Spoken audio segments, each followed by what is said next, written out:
नेपाल की सड़कों पर जो जेनजी प्रदर्शन हमने देखा उसका रिजल्ट अब सामने आ रहा है और ये पहली बार नेपाल में होने जा रहा है जब जेनजी के बीच में लोकप्रिय जो रहे बालेन शाह वो प्रधानमंत्री बन सकते हैं।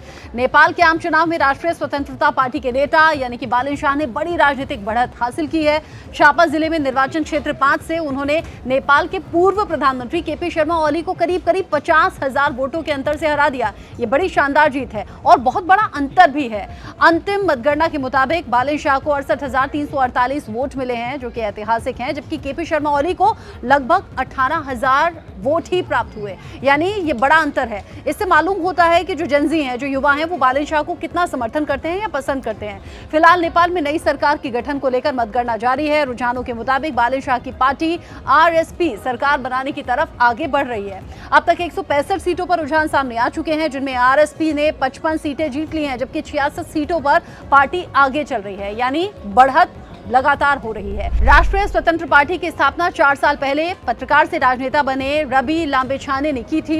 इस चुनाव में पार्टी ने मजबूत प्रदर्शन किया। वहीं झापा 5 सीट से केपी शर्मा ओली करीब 43,000 वोटों से पीछे चल रहे हैं।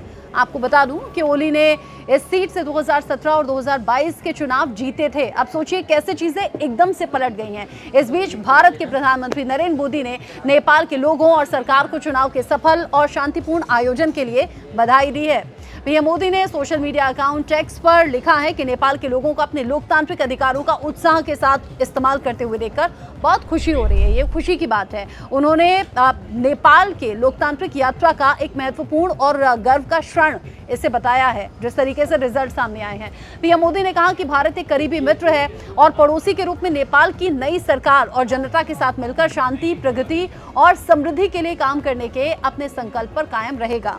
नेपाल के चुनावी प्रणाली मिश्रित व्यवस्था पर आधारित है। यहाँ संसद सदस्य 2 तरीकों से चुने जाते हैं, एक सीधे चुनाव के माध्यम से और दूसरा पार्टियों के मिले कुल वोट प्रतिशत के आधार पर।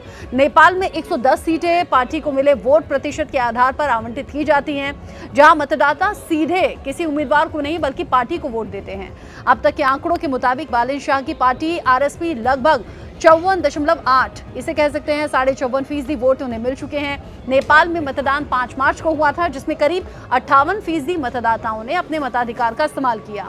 चुनाव आयोग के मुताबिक मतगणना में अभी 3 से 4 दिन और लग सकते हैं। 9 मार्च तक कहा यह जा रहा है कि पूरी प्रक्रिया खत्म होने की उम्मीद है।